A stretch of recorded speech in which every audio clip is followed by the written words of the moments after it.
Alors, on va parler d'un sujet un peu moins technique, évidemment, mais qui nous concerne quand même, tous, puisqu'il est question de l'avenir, de notre métier. Et pour commencer, je voulais vous raconter une petite histoire. C'est l'histoire de petits enfants qui discutent avec, leur grand-père et qui lui demandent, «Alors papy, quand tu travaillais, tu faisais quoi comme métier?» Et le grand-père qui répond: «Ah bah, vous savez, le métier que je faisais, il n'existe plus». Alors, moi, quand on me raconte ça, ça me fait penser à des métiers qui ont vraiment disparu, des gens qui travaillent à la chaîne à l'usine ou qui travaillent dans les mines. Mais ce grand-père, qui pourrait d'ailleurs être une grand-mère, bah, ce sera peut-être nous. On va voir ça. Alors, je vais me représenter rapidement, je m'appelle Greg, j'étais développeur iOS pendant 10 ans dans des startups à Paris et à New York et j'ai arrêté le dev il y a 6 ans de ça maintenant pour monter SwiftJobs, un cabinet de recrutement spécialisé dans les développeurs et les développeurs mobiles. Et on a monté plus récemment Tech Connection avec Julien Quéré et Simone Civetta, qui est la société qui organise ces meet-ups et aussi les conférences et les formations dont je parlais en introduction. Alors, pourquoi ce sujet ?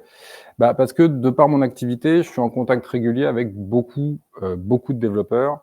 Et d'une part, il y en a pas mal qui commencent à avoir des inquiétudes un petit peu sur l'état actuel de la situation et sur ce qui nous attend.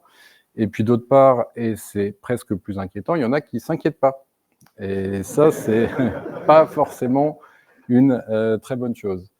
Tout ça pourquoi ? Parce qu'il y a deux gros sujets qui animent pas mal notre écosystème en ce moment. Le premier, c'est la situation économique dans laquelle on est. On va revenir dessus par la suite. Et puis le deuxième, évidemment, pas faire de mystère là-dessus, l'intelligence artificielle et comment elle va impacter de près ou de loin notre métier dans les mois et années à venir. Sur la situation économique, on va revenir rapidement en arrière, 5 ans en arrière. C'était à la fois il y a longtemps et à la fois il n'y a pas si longtemps que ça. Le Covid, je suppose que ça rappelle des choses à pas mal de gens. Je vous ai mis quelques petites indications en termes de version d'iOS si vous êtes perdu. Si les dates, ça ne vous parle pas trop, vous pouvez vous référer à ça. Alors, je n'ai pas 40 000 choses à dire sur le Covid. Ce qu'il faut savoir, c'est que nous, dans l'écosystème technique, chez les développeurs, ça a représenté 40% de jobs en moins. Alors, c'est beaucoup, c'est sûr. C'est pas dramatique non plus. Il y a évidemment d'autres corps de métier, d'autres industries qui ont été beaucoup plus touchées que nous, mais c'est pas négligeable quand même. Mais le Covid se passe et les beaux jours reviennent avec 2021 et une année très faste au niveau des levées de fonds en France, vu que les startups françaises ont levé cette année-là 10 milliards d'euros, ce qui commence à être pas mal, et ça continue en 2022 avec des levées de fonds qui sont montées à 13 milliards cette année-là. Donc c'était une période, je ne sais pas si vous vous souvenez, où on avait des annonces littéralement toutes les semaines de levées de fonds en dizaines ou en centaines de millions. Sauf que tout ça, c'est bien beau, hein, mais à un moment, on est passé de ça à ça, et, et assez vite, parce que la dégringolade, elle a démarré dès 2023, où on est redescendu en termes de levée de fonds à 8 et quelques milliards, ce qui représente quand même 35% de baisse par rapport à l'année d'avant, c'est quand même beaucoup. Et ça continue en 2024, où on passe en dessous des 7 milliards, donc quasiment moitié moins que 2 ans avant. Donc ça se représente aussi à travers ces petits graphiques que je vais vous présenter. Alors celui-là, c'est un graphique des offres d'emploi pour développeurs informatiques postées sur la plateforme Indeed, qui est la plus grosse plateforme d'offres d'emploi aux US. Donc c'est des chiffres qui sont à prendre avec des pincettes parce que c'est des chiffres américains, mais ça montre bien un petit peu les tendances que j'évoquais jusqu'à maintenant. Le début du graphe sur la partie tout à gauche démarre au 1er février 2020, donc pré-Covid. Donc on voit cette chute des 40% que j'évoquais, et puis après, les années fastes, ça remonte très haut, très vite et très fort, et puis ça retombe aussi très, très vite et très fort aussi. Et si on regarde la fin de la courbe, que je cache peut-être un petit peu là, on est sur 2025, et là, grosso modo, on est à peu près, en termes d'offres d'emploi, au même niveau aujourd'hui qu'au pire moment du Covid. C'est quand même pas super rassurant. L'autre élément, c'est les salaires. Alors ça, c'est un extrait du gros questionnaire que Stack Overflow fait tous les ans. Je ne sais pas si vous le suivez ou si vous l'avez vu. Donc Stack Overflow fait un énorme questionnaire avec plein de questions destinées aux développeurs. Et donc, ils en extraient énormément d'informations sur nos habitudes de travail, les langages de programmation, enfin pas mal de choses. Et dans l'édition qui vient de sortir, celle de fin 2024, il y a cette partie-là qui est très intéressante sur l'évolution des salaires entre 2023 et 2024. Donc ça, il faut savoir qu'ils ont fait cette évolution de salaire par langage de programmation. Là, vous n'avez évidemment pas la liste complète, hein, il y a les petits QR codes si vous voulez voir le contenu complet de tout ça. Mais en gros, dans cette liste-là, ils ont référencé 47 langages de programmation. Sur les 47, il y en a 44 qui ont perdu en salaire entre 2023 et 2024. Et nous, ce qui nous concerne, alors cette fois-ci, les chiffres sont plus proches de nous. Il faut savoir qu'il y a plus de répondants européens qu'américains sur ce questionnaire-là. Donc, c'est des chiffres qui sont plus proches de nous que ceux que je vous montrais juste avant. Et en ce qui nous concerne, nous, dans l'écosystème iOS, et c'est assez proche pour nos confrères côté Android, les baisses de salaire, elles sont de l'ordre de pas loin de 20% en un an. Donc, c'est quand même assez énervé. Du coup, on est en 2025, qu'est-ce qui se passe ? Comme je viens de l'évoquer, le marché, il est quand même vraiment pas en forme. Et puis, il y a cette question de l'intelligence artificielle. Aujourd'hui, c'est clairement plus un mythe. Et la question n'est pas si l'intelligence artificielle va impacter profondément notre métier, mais quand l'intelligence artificielle va impacter profondément notre métier. Et donc, si on mélange ces deux critères, enfin ces deux événements qui se passent à la fois un marché économique compliqué et cette révolution technique et technologique qui impacte profondément ce qu'on fait, on voit que ce métier est en train de changer vraiment profondément. Pour parler du métier de développeur, on ne peut pas vraiment parler du métier de développeur sans parler en même temps des entreprises. Les deux vont ensemble, et ce qui est intéressant, c'est vraiment de voir un petit peu comment les deux fonctionnent ensemble, parce qu'il n'y a pas vraiment l'un sans l'autre. Enfin, en tout cas, les développeurs n'existent pas vraiment sur les entreprises, à moins de faire du dev on-side de son côté ou pour du non-profit, que sais-je, mais dans le cas vraiment du développement à titre professionnel, ça se fait forcément avec une entreprise derrière, que vous en soyez salarié ou que vous soyez freelance client, et que vous bossiez pour un client. Si on résume très grossièrement comment fonctionne cette relation entre ces deux entités, nous, développeurs, on va créer des outils, des services, des produits numériques que l'entreprise va commercialiser. Et là, il y a déjà un premier élément qui arrive avec l'intelligence artificielle qui déstabilise un petit peu cet équilibre, c'est-à-dire que l'intelligence artificielle aide, ou va aider en tout cas, les entreprises sur cette partie de développement.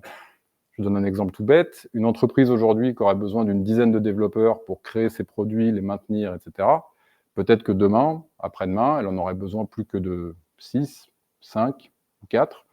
Donc, ça va vraiment l'aider pour ces sujets de développement. Et puis, il y a des questions aussi d'entreprise qui, on commence à le voir, et ça va se développer, pourront tout simplement se passer de développeurs. Alors, je parle pour le moment de projets assez simples, hein, pas trop techniques, mais il faut savoir qu'une entreprise qui a une bonne connaissance d'un marché, par exemple, qui a déjà de nombreux clients qui connaissent ces problématiques, et ces problématiques-là ne sont pas forcément très compliquées techniquement à résoudre, on peut envisager que ces entreprises-là développent les outils nécessaires à répondre aux problématiques de leurs clients en se passant plus ou moins de développeurs. Mais elles seront quand même capables de vendre et d'avoir toute cette relation commerciale qu'elles ont déjà. Et là où c'est un peu emmerdant pour nous, c'est que la réciproque, elle n'est pas vraie. Alors on pourrait se dire, OK, si les entreprises peuvent se passer de nous, passons-nous des entreprises. En fait, pas vraiment, parce que nous, on peut concevoir, développer des outils et des services, on a cette connaissance-là, on a ce savoir-là, mais on ne peut pas filer le produit ou le service qu'on a créé à une IA en lui disant « va vendre ». Ça ne marche pas et ça ne marchera jamais. Donc, il y a déjà une espèce de déséquilibre qui se crée un petit peu à ce niveau-là. Ensuite, sur les développeurs en particulier, et ça, je le vois bien avec les échanges que j'ai avec nombre d'entre vous et d'autres qui ne sont pas là ou qui sont peut-être en ligne d'ailleurs, il y a un peu 3 grandes familles de développeurs. Il y a les passionnés, donc c'est des gens qui vont, en dehors du boulot, passer du temps à bosser sur des projets, des side projects, qui vont tester de nouvelles technos, qui vont faire de la veille, qui vont venir à des meet-up peut-être. Voilà, ceux-là, j'ai qu'une envie de leur dire, c'est de les encourager, continuer, c'est vraiment ce qu'il faut faire. On a après des fois des timides qui aimeraient bien faire ce genre de choses, mais qui des fois, pour des questions de syndrome de l'imposteur, ou peut-être des fois un peu de procrastination, vont pas trop le faire. J'aurais tendance à leur dire, faut y aller, faut commencer, le train a commencé à avancer, faut le prendre avant qu'il aille trop vite. Et puis on a un peu les frileux qui, pour certains, font ce métier de manière un peu alimentaire. Et là, malheureusement, à moins de changer un petit peu de mindset assez rapidement, je ne leur prédis pas un avenir très ensoleillé, on va dire. Sur les entreprises, il y a un point à comprendre aussi, pour regarder un petit peu cette relation entre les deux et l'importance qu'il y a là-dedans, c'est qu'elles ne nous aiment pas beaucoup. Alors, ça n'a rien de personnel, hein, mais il faut se mettre à la place de l'entreprise et comprendre comment les entreprises ont travaillé avec les développeurs. Jusqu'à il n'y a pas si longtemps que ça, on était une population dite pénurique. On manquait énormément de développeurs. Les entreprises galéraient énormément à recruter. Moi qui bosse dans le recrutement depuis des années maintenant, j'ai accompagné un nombre incroyable d'entreprises qui avaient des postes de développeurs vacants depuis 3 mois, 6 mois, des fois 1 an pour certains. Donc c'est quelque chose d'assez compliqué. Ensuite, on coûte cher. À niveau d'expérience équivalente, à niveau d'études équivalentes, on est souvent plus cher que la plupart des autres corps de métier. Ensuite encore, on parle une langue que peu de gens comprennent. Donc la communication peut être un petit peu compliquée. Et puis un dernier point que je mentionnerai aussi, c'est qu'il y a quand même quelque chose qui est assez omniprésent dans l'écosystème des développeurs, qui je trouve se traduit très bien par un mot anglais qui est opinionated, si vous voyez ce que je veux dire. On a quand même une tendance à avoir des avis un petit peu tranchés sur pas mal de choses, et des fois souvent vus un petit peu que par le prisme de la tech. Donc il faut bien comprendre que tous ces éléments-là, ça fait que du point de vue des entreprises, travailler avec des développeurs, c'est quelque chose qui est compliqué. Donc du coup, s'il y a des solutions qui arrivent, qui permettent de dire on va se passer de nous, il faut bien comprendre qu'elles n'hésiteront pas à le faire. Ça va, j'ai bien plombé l'ambiance là? Je sens un silence, c'est la limite de l'enterrement là. Alors, avant de vous parler de l'IA, d'IA proprement parler, je voudrais faire une petite parenthèse sur le no-code. No-code, donc les outils no-code, ça a émergé il y a une douzaine d'années, mais on va dire que la grosse hype, c'est depuis 7-8 ans maintenant. C'est quelque chose qui est souvent assez mal vu par pas mal de développeurs, de par des choix un petit peu simplistes dans les approches de ce que ces outils peuvent faire. Mais il faut bien comprendre que cette tendance du no-code, elle a apporté des choses assez intéressantes, dont le fait de faciliter l'accès à la technologie. Et ça, c'est des choses avant, certains services, certaines fonctionnalités que des gens pouvaient vouloir faire, des gens non-tech, je parle. Avant, ils étaient obligés de passer par des développeurs pour pouvoir accéder à ce genre de choses. Avec le no-code, ça a réduit un peu la barrière à l'entrée, et donc il y a de plus en plus de gens qui ont pu se mettre à faire par eux-mêmes des choses qui nécessitaient auparavant des développeurs. Et ces plateformes de no-code, il faut voir aussi que maintenant, elles sont pour beaucoup bien installées, bien implémentées. Notion, pour ne parler que d'eux, c'est plus de 100 millions d'utilisateurs, donc c'est quand même plutôt pas mal. Donc c'est des plateformes qui sont bien en place, Airtable aussi, enfin il y en a pas mal qui sont bien installées. Et donc c'est des vecteurs très faciles de l'intelligence artificielle, parce que j'évoquais Notion, Notion qui a les données, les notes et les informations de 100 millions de personnes, le jour où ils mettent une intelligence artificielle un peu costaud là-dedans, ça va donner des résultats assez intéressants pour les utilisateurs qui s'en servent. Moi, j'utilise Airtable pour mes sociétés depuis 6 ans maintenant. J'ai toutes les datas de tous mes recrutements, formations, événementiels, etc. dedans. Le jour où Airtable nous sort une IA un peu costaud directement intégrée, qui va pouvoir me sortir des insights sur tout ce que j'ai pu faire en termes de business, où est-ce que je pourrais creuser plus, etc., ça risque d'être très puissant aussi. Donc, il y a une interconnexion un petit peu de ces deux outils, de ces deux philosophies, on va dire, de l'IA et du no-code, mais surtout, il y a peut-être l'approche dans laquelle le no-code a déjà un petit peu pavé la voie sur le fait de laisser un accès très facile à la technologie. Et donc, évidemment qu'il y a des outils IA aujourd'hui, et qu'il y en aura encore, qui sont des outils très techniques, très complexes, qui demanderont vraiment de la mise en place et des settings, etc., qui demanderont derrière d'avoir des profils techniques pour les comprendre. Mais il y a aussi énormément d'outils d'IA qui se développent déjà aujourd'hui et qui vont se développer à l'avenir, dont la philosophie sera de faire quelque chose de très facile d'accès, parce que c'est la meilleure manière, tout simplement, d'avoir le plus d'utilisateurs possible. Pour vous donner un petit exemple, ça, c'est un screenshot de N8N. Donc N8N, c'est une plateforme d'orchestration un petit peu comme Zapier ou Make.com, qui permet de plugger plein d'API entre elles et de les déclencher en fonction de différents triggers. N8N propose déjà de mettre en place des agents IA. Alors les agents IA, aujourd'hui, je pense qu'il y a encore pas mal de monde qui, sur la définition même des agents IA, est pas forcément vraiment au clair. Nous, d'un point de vue technique ou technologique, au-delà de la définition, l'implémentation est encore moins claire. Ça, aujourd'hui, c'est faisable en 3 drag and drop sur ce genre de plateforme. Donc on accède de plus en plus vite à ces outils-là. Et la barrière technique ou technologique qu'il pourrait y avoir, qui aurait pu y avoir sur des outils de cette complexité est quand même aujourd'hui très très basse. Et donc réduit aussi un petit peu l'intérêt de nos connaissances sur ces sujets-là. Alors avant de parler d'IA à proprement parler, je ne sais pas si on va avoir du son, je vais vous montrer cette petite vidéo.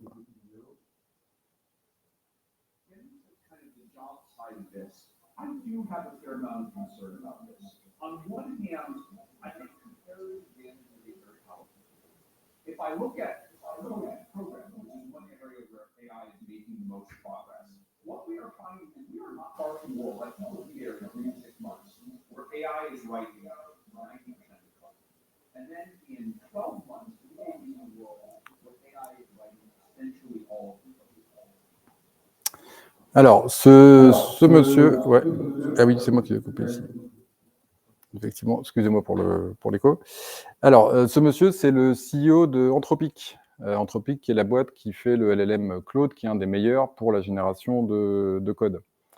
Alors, forcément, cette interview date de la semaine dernière. Forcément, il a son rôle de CEO, et donc tout ça est saupoudré de paillettes marketingesques, etc.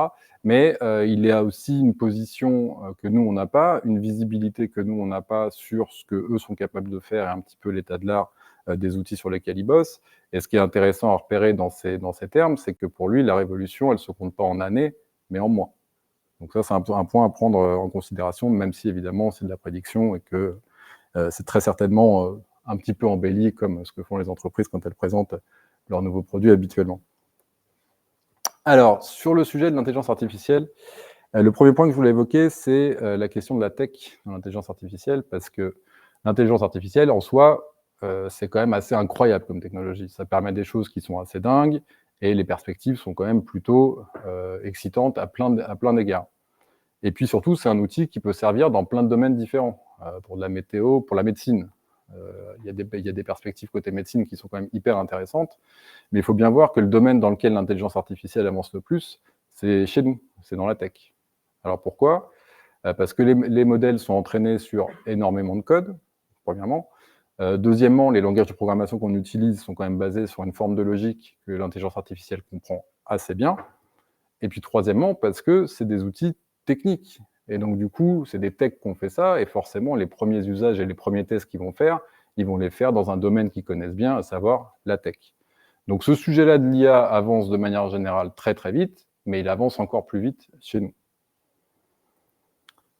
En termes d'outils, ceux qui commencent à émerger, alors je vais vous citer, c'est les deux plus connus sur ce thème-là, Cursor, Windsurf. Qui a déjà testé un de ces outils ? Ok. Je dirais qu'il y a 20% de l'audience à peu près. Donc Cursor et Windsurf, c'est des IDE.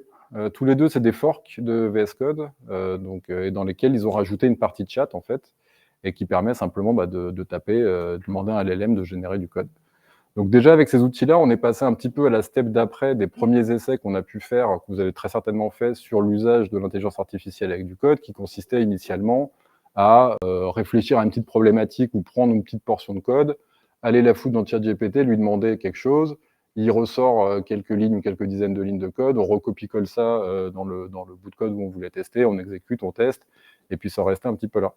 Là, la forte intégration de l'intelligence artificielle dans un IDE directement, ça veut dire que là, techniquement, vous lancez un curseur maintenant, vous lui faites un petit prompt de 3 lignes, et il vous génère absolument l'intégralité du code dont vous avez besoin derrière. Donc tous les dossiers, sous-dossiers, tous les fichiers qu'il y a besoin, tout le code qui va dedans, et en plus de ça, il vous fournit aussi potentiellement les lignes de commande que vous allez avoir besoin d'exécuter si vous avez besoin de récupérer toutes les dépendances, si vous avez besoin d'exécuter un serveur, etc., etc. Donc, on est déjà passé sur quelque chose de plus performant en termes d'interaction entre le code et l'intelligence artificielle. Et puis, il y a deux autres outils dont je voulais vous parler qui sont un peu similaires qui ont une approche un peu différente parce qu'elle est encore plus légère. C'est-à-dire que Cursor, Windsurf, ça reste des IDE qui sont des clients lourds que vous devez installer. Là, Lovable et Bolt, c'est directement dans le navigateur. Et en gros, là où Cursor et Windsurf restent quand même assez focus sur le code, qui reste un petit peu le centre de ce que vous faites, Lovable et Bolt, c'est en gros un prompt sur un côté et puis une fenêtre qui vous affiche le résultat sur l'autre côté. Donc en fait, on est vraiment là pour prompter et puis voir le résultat direct sans même plus passer par la case du code. Et ça, cette pratique, c'est une pratique qui a un nom maintenant, qui a été popularisée par un des cofondateurs d'OpenAI qui s'appelle le vibe coding et qui consiste en fait tout simplement à coder en langage naturel et donc à sauter, entre guillemets, l'étape du code. Donc tout ça, c'est un petit peu des pistes, c'est des outils qui se mettent en place. Il faut savoir que les chiffres derrière ces boîtes-là, donc Cursor, Windsurf, Lovable, Bolt et quelques autres, les chiffres sont assez incroyables en termes de... ils sont que quelques dizaines dans chacune de ces boîtes. Ils ont des millions et des millions d'utilisateurs. Ils font des dizaines de millions de revenus déjà pour des boîtes qui ont même pas 2 ans, quoi. Enfin, donc, c'est des choses qui bougent très, très vite et ça dessine un petit peu aussi les usages qui pourraient être les nôtres à l'avenir. Alors, sur le thème de l'IA, il y a une question et un sujet qui revient assez souvent parmi les devs sur la question de la qualité, avec un argument qui vient assez vite, qui est, alors l'IA c'est cool, mais le code que me sort l'IA, il est un peu pourri. Alors, soit, ouais, soyons un petit peu honnêtes vis-à-vis de nous-mêmes aussi quand même, le code qu'on produit nous, il n'est pas non plus parfait. Mais ce qu'il faut comprendre, c'est que cette perte de qualité potentielle entre le code qui est généré par l'IA d'un côté et le code qui est généré par des humains de l'autre, en fait, il y a pas mal de cas où elle est acceptable, en fait. Surtout si on la met en corrélation avec la baisse du coût qui va avec. Alors, pour donner un petit exemple concret là-dessus, imaginez que vous êtes fan de course automobile, et puis il y a une marque A qui crée un modèle de voiture qui va à 250 km/h, puis une marque B qui crée un modèle de voiture qui va à 200 km/h. Alors, si vous aimez la perf et que vous voulez aller vite, vous allez aller voir forcément du côté de la marque A. Mais si maintenant je vous dis que du côté de la marque A, le modèle il coûte 300 000 €, alors que du côté de la marque B, le modèle il coûte 20 000 €, peut-être que ça va faire un peu reconsidérer la question. Donc, il y aura toujours des gens qui auront besoin de ce gain de performance, de ce gain de qualité, et qui du coup iront quand même vers la marque A malgré la différence de prix. Mais il y a quand même beaucoup de gens pour lesquels les 200 km/h, ça suffira, et le gain d'argent qu'ils auront de leur côté les fera basculer plutôt de ce côté-là. Donc, on ne peut pas non plus juste attaquer la qualité en disant c'est de moins bonne qualité, donc c'est nul, donc ça ne sert à rien. Ce qu'il faut voir, c'est aussi le rapport par rapport au coût. Et ça, il faut bien se prendre, encore une fois, se mettre à la place d'une entreprise. Le calcul d'une entreprise, il va se faire vraiment, non pas sur la qualité en soi tout seul du code, mais sur le rapport entre cette potentielle perte de qualité et ce gain de coût. Donc du coup, je suis gentil, je me casse les pieds, je plombe l'ambiance, mais donc quoi, qu'est-ce qu'on fait? Alors aujourd'hui, c'est très difficile de prendre un parti pris très décidé. Toutes ces technos-là sont encore très très jeunes, bougent beaucoup. Donc faire un pari là, aujourd'hui, en disant on fait all-in sur telle techno, sur tel outil, sur tel LLM, etc., ça n'a pas trop de sens. Ça n'a pas trop de sens parce qu'on voit très bien à quel point les annonces se poussent les unes à la suite des autres et à quel point les outils et technologies évoluent vite. Par contre, moi, tout ce que je peux vous recommander à partir de maintenant, c'est, vous le faites déjà en partie, sortez, discutez, échangez, rencontrez, partagez, communiquez, essayez, apprenez, expérimentez, itérez. Enfin, il y a beaucoup de choses à faire, de choses qu'on fait souvent pas ou pas assez en tant que développeur, et là, je pense qu'il faut s'y mettre. Et sur quel domaine et sur quel sujet vous pouvez faire tout ça? Sur des side projects déjà, tout simplement, commencez à tester des choses de votre côté, écrivez des articles, donnez des talks dans des meet-ups, comme par ici, publier ou participer à des projets open source, tester aussi, important ça, tester d'autres technos, d'autres langages, librairies ou outils que ceux que vous utilisez au quotidien dans votre boulot, histoire de découvrir un peu comment ça marche dans d'autres écosystèmes. Évidemment, tester des outils de développement boostés à l'AI. Si vous devez en retenir qu'un, Cursor, il faut absolument tester ce qui se passe avec ça, c'est vraiment impressionnant. Et puis, intéressez-vous potentiellement aussi à d'autres domaines, des domaines non techniques, le produit, le design, le market, la vente, la communication, ce que vous voulez. Mais nous, on est en train de perdre, en fait, cette différenciation qu'on avait, parce qu'on avait cette connaissance de la technique, mais sauf que cette connaissance de la technique, son accès devient de plus en plus facilité avec l'intelligence artificielle. Donc cette différenciation, nous, elle est en train de s'éroder, et de s'éroder assez vite. Donc ça peut être intéressant aussi, au-delà de tester plein d'outils, de s'intéresser aussi un petit peu à ce qui se passe autour, de manière à avoir quelque chose d'un peu plus large à proposer, une compréhension un peu plus grand angle, on va dire, de tout ça. Alors, petit point qui fâche aussi, parce que finalement, mes super conseils que je vous donne depuis tout à l'heure, Greg, t'es gentil, mais là, tout ce que tu nous demandes, c'est de bosser sur nos temps perso. Oui, un petit peu, c'est pas faux. Mais il y a ce sujet, effectivement, de l'équilibre vie pro, vie perso, qui est souvent un sujet qui qui prête à débat dans l'écosystème des développeurs. Moi, perso, je trouve qu'on n'a qu'une seule vie, et on peut vouloir mettre des barrières entre les deux. Il y a un moment, enfin, si notre vie professionnelle, ça devient un enfer, je suis pas sûr que la vie perso à côté soit vraiment super non plus, quoi. Donc, investir un peu de son temps aujourd'hui, de sa vie perso, pour se préparer et pour anticiper au mieux cette vague qui est en train d'arriver sur nous, à mon sens, c'est clairement quelque chose à faire aujourd'hui. Alors, en conclusion, juste en 2 mots, est-ce qu'on est dans la merde? Oui. Est-ce qu'on est foutu? Non. Quand même. Et puis il y a une autre petite phrase aussi que j'entends souvent qui revient un peu pour essayer de se dédouaner un petit peu par rapport à ça en disant non, mais c'est bon, on aura toujours besoin de développeurs. Alors oui, dans l'absolu, je suis d'accord avec ce postulat, mais il y a 2 questions hyper importantes à poser derrière ça. C'est on aura toujours besoin de développeurs, mais de combien de développeurs? Aujourd'hui, on est 800 000 développeurs à la louche en France. Dans 2 ans, 3 ans, 5 ans, que sais-je, peut-être que pour fournir la même quantité de travail, on aura plus besoin que de 400 000 développeurs ou 300 000 développeurs. Donc c'est une vraie question à poser. Et puis l'autre question aussi à se poser, oui, on aura toujours besoin de développeurs, mais de quels développeurs? Est-ce qu'aujourd'hui, ça a encore vraiment du sens de connaître les fins fonds des tréfonds de la documentation de telle version de JavaScript ou de je sais quel langage ou quelle librairie? C'est une question à se poser aussi. Mais malgré tout ça, je vous ai quand même dressé un portrait jusque-là plutôt sombre un petit peu de la situation. N'oublions pas aussi que ces outils-là, c'est des opportunités assez dingues. Et il y a un truc que je trouve particulièrement frustrant là-dessus, c'est que l'intelligence artificielle, c'est un outil tech. Nous, on est des techs, en fait. Et j'ai l'impression que si on ne se réveille pas, le truc, il va un peu nous passer sous le nez. Donc ce serait quand même dommage de louper un peu tout ça, alors qu'à la base, c'est quand même plutôt de nous que viennent ces choses-là, quoi. Donc ouais, il faut bosser, je l'ai dit, je le redis. Je suis désolé de vous replomber la soirée comme ça. Mais voilà. Et alors, charité bien ordonnée commence par soi-même, parce que je suis bien gentil de vous faire des conseils, des recommandations comme ça, mais qu'est-ce qu'il en est de mon côté? Moi, je suis plus développeur depuis 6 ans, donc je ne suis pas concerné directement par cette transformation du métier, mais mes entreprises aujourd'hui, que ce soit recrutement, formation, événementiel, s'adressent à des développeurs. Donc il faut absolument, moi aussi, que j'évolue et que j'avance avec ce sujet-là. Moi, dans un instant présent, ce qui me semble être le plus important à faire maintenant, c'est de la sensibilisation. C'est déjà mettre le sujet sur la table. C'est d'arrêter de faire l'autruche et de faire comme si ce sujet-là n'existait pas ou qu'on allait passer à côté ou que c'était une énième bulle façon les NFT ou quoi que ce soit. Là, on est à peu près sûr que ce raz-de-marée qui arrive, il nous arrive vraiment dessus et que donc il faut apprendre à nager.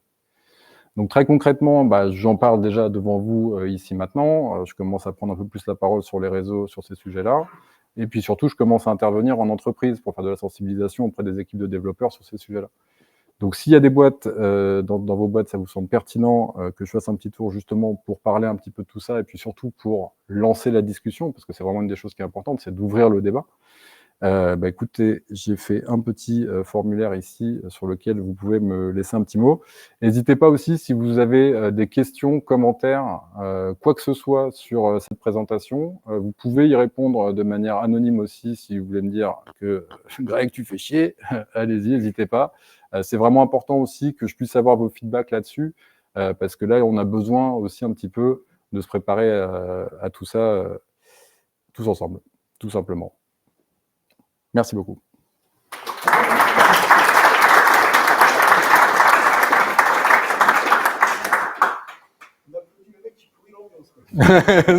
Oui, il y a un petit côté.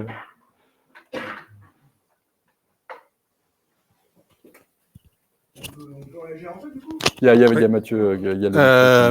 Merci beaucoup pour la presse. Tu dis les choses qui sont pertinentes aujourd'hui.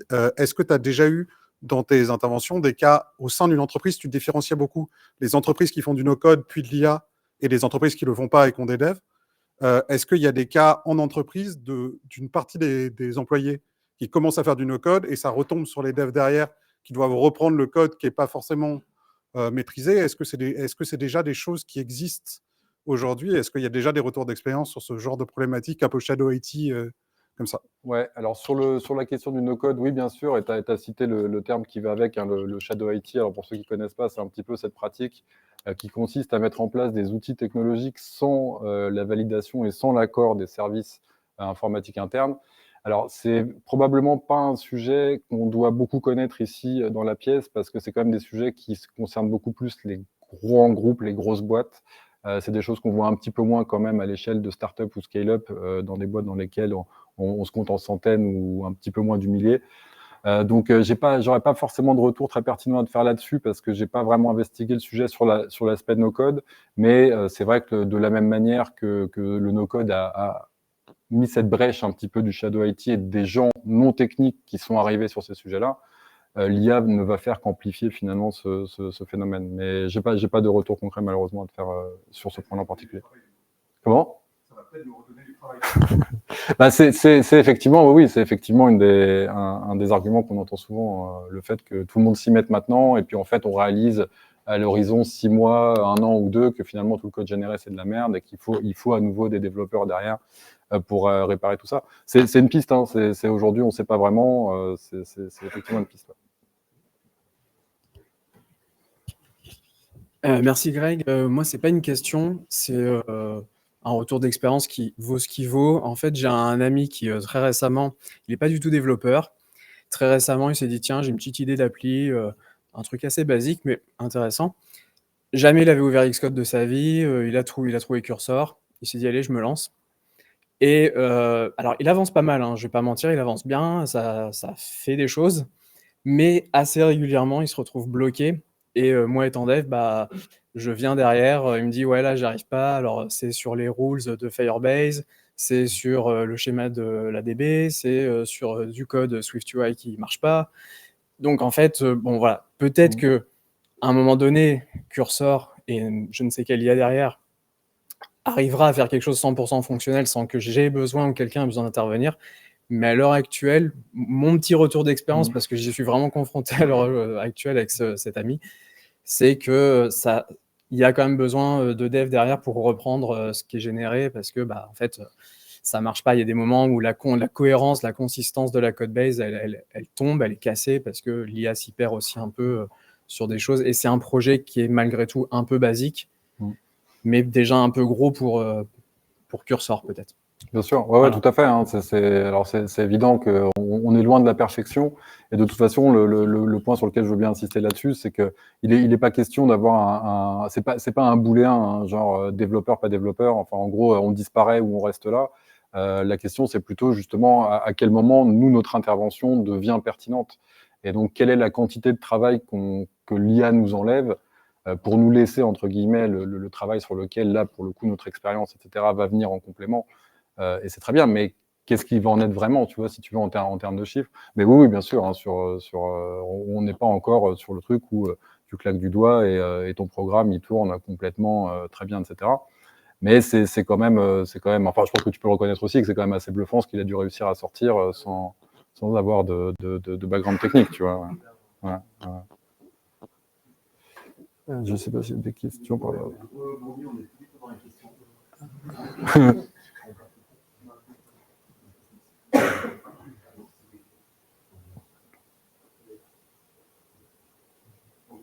Non, en vrai, on est sur un débat, donc on peut poser des questions. Pour confirmer un peu ce que tu dis, il y a beaucoup d'apps sur le store aujourd'hui qui sont produites par des gens qui ne sont pas des différents, exactement comme ton pote. De A à Z, peut-être un Cursor, Pincer, qui font des millions de dollars d'argent.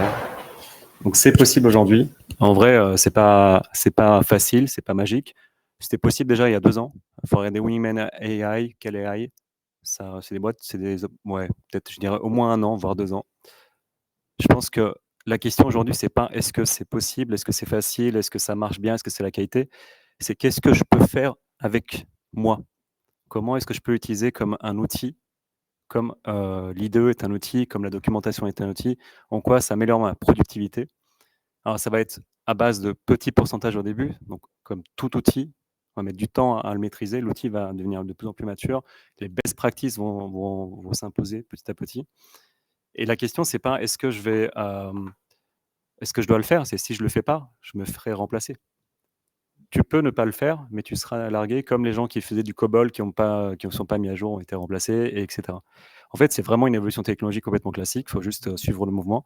Et juste un petit truc qui a été partagé il n'y a pas très longtemps dans le livre blanc de Revenu 4.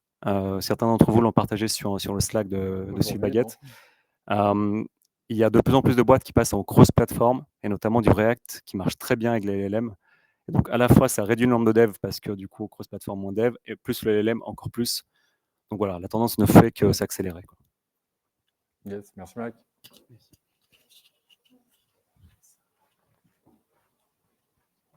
Merci. La tech, c'est quand même un secteur qui est mouvant.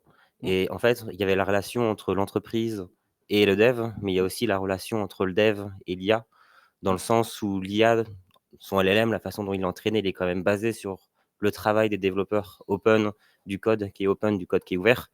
Du coup, si on arrivait un jour où l'IA était suffisamment forte pour nous remplacer, la question que je me pose, c'est à quel point elle pourrait l'être, et surtout, si elle était suffisamment pour faire en sorte que les devs soient remplacés, comment est-ce qu'elle ferait pour se mettre à jour et évoluer? Ouais, tout à fait. Non, mais c'est un très bon point. Et encore une fois, c'est pour ça que je mets bien l'accent sur le fait que on ne parle pas de transformation totale du jour au lendemain où on disparaît tous d'un coup. C'est plus réfléchir sur comment cet outil-là va s'incorporer avec nous, nos connaissances d'un côté, et les besoins des entreprises derrière. C'est cette équation-là sur laquelle aujourd'hui on a trop peu d'éléments pour savoir vraiment. Le seul truc qui est à peu près sûr, c'est que voilà, cette connaissance qu'on avait, la spécificité de notre connaissance et la valeur en fait de notre connaissance, elle est en train de baisser. Mais oui, il y aura toujours de toute façon dans quelque part sur. C'est Mac qui parlait des développeurs Cobol. Il en reste quelques-uns qui aujourd'hui facturent 1200 balles ou 1500 balles la journée parce qu'effectivement plus personne sait faire ce qu'ils font. Mais est-ce que c'est ça le pari qu'on a envie de faire? Si je peux donner un parallèle, c'est l'arrivée des supermarchés avec les commerces de proximité. Début des années 70-80, quand les supermarchés, hypermarchés explosent, est-ce que c'est le moment où tu aurais voulu lancer ta petite boutique solo dans ton coin avec le mammouth à côté qui s'installe, tu vois, c'est un peu ça aussi, quoi.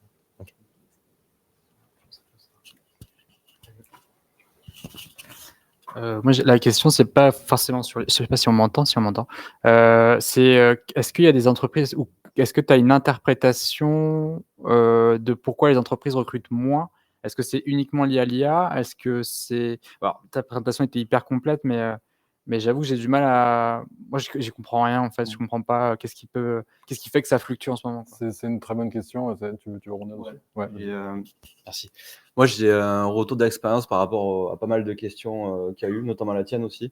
Je bosse chez Conto et je pense que nous, on est en train de beaucoup investir en fait sur l'IA. On a une équipe tech qui est énorme en fait, donc on met beaucoup de moyens là-dessus. Et en fait, une des problématiques aujourd'hui de l'IA auquel on est déjà en train de répondre, et pas que Conto, mais c'est ce qu'on fait aussi, c'est le contexte. C'est-à-dire que sur des projets gigantesques, comme une banque en l'occurrence, le plus dur, c'est de faire comprendre en fait à l'IA ce que tu veux lui faire et prendre en fait un ensemble d'environnements.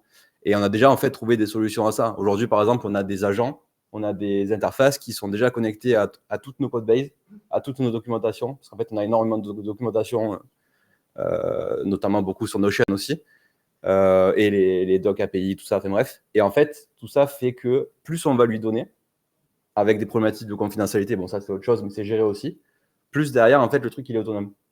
C'est-à-dire que ça existe déjà en fait. Et le plus dur aujourd'hui, c'est vraiment de tout interconnecter. Mais une fois que c'est en place, c'est ultra puissant. Aujourd'hui, on gagne déjà en vélocité. On sort des trucs. Du coup, vous ne recrutez pas à cause de ça, vous ne recrutez plus à cause de ça? Alors ça, c'est un peu le paradoxe, c'est qu'on recrute énormément. Enfin, je crois qu'en France, aujourd'hui, nous, sur iOS, on est 60. On est 60 aussi sur Android. En dessous, je crois, dans la tech, on est 500. C'est gigantesque. Moi, quand je suis arrivé, je me suis dit, mais qu'est-ce que je vais faire là-dedans? Parce que, voilà. Et en fait, non, le domaine, il est giga vaste. Et en fait, derrière, on investit à fond parce que, ouais, ça marche déjà. Et récemment, on a aussi implémenté notre nouveau core banking system pour passer outre des prestataires et tout. Et tout ça, en fait, ça a été accéléré déjà avec l'IA. Donc, ouais, c'est encore une fois, juste pour conclure là-dessus, c'est le plus dur, c'est vraiment le contexte. Voilà. Mais peut-être pour rebondir sur ta question, sur les questions un petit peu économiques, etc., c'est encore un peu difficile, ou tu peux le garder dessus. C'est encore un peu difficile de donner vraiment des raisons précises. Il y a vraiment cette espèce déjà de grosse vague du Covid et des suites du Covid avec cette arrivée massive d'argent qui a déjà déglingué un peu tout l'écosystème. Hein. C'est 2022-2023, moi je recrutais des postes de développeurs iOS senior à 120K, 130K. Ce qui est aberrant. Le même profil aujourd'hui, les entreprises m'en proposent 65. Donc il y a une espèce d'onde de choc là qu'on est en train de se prendre. Sur le côté IA directement, j'aurais du mal à corréler directement l'impact aujourd'hui des performances de l'IA sur les recrutements tout de suite, mais tu as quand même quelques indicateurs qui sont assez forts. Quand tu as Zuckerberg qui dit que Meta ne recrute pas un seul nouveau développeur sur 2025, quand tu vois le nombre de devs qui sont, rien que ne serait-ce que pour compenser le turnover naturel, s'ils recrutent 0 dev, ça veut dire qu'ils en foutent déjà 3000, enfin qu'il y en a 3000 déjà qui partent naturellement, tu vois, donc les indicateurs sont forts comme ça. Salesforce, très grosse boîte aussi, énormément de tech là-dedans, pareil, même annonce, ils recrutent pas. Donc il n'y a pas encore de corrélation directe, il y a quelques petits effets d'annonce encore de droite, de gauche, mais c'est encore un peu flou, et c'est vrai que c'est difficile de donner vraiment des relations de cause à effet entre il y a curseur qui est arrivé égale on perd 10% de salaire. C'est pas, non, malheureusement, c'est pas aussi simple que ça, c'est plus une espèce d'équation globale dans laquelle il y a encore beaucoup d'inconnus aujourd'hui. Prendre une dernière question.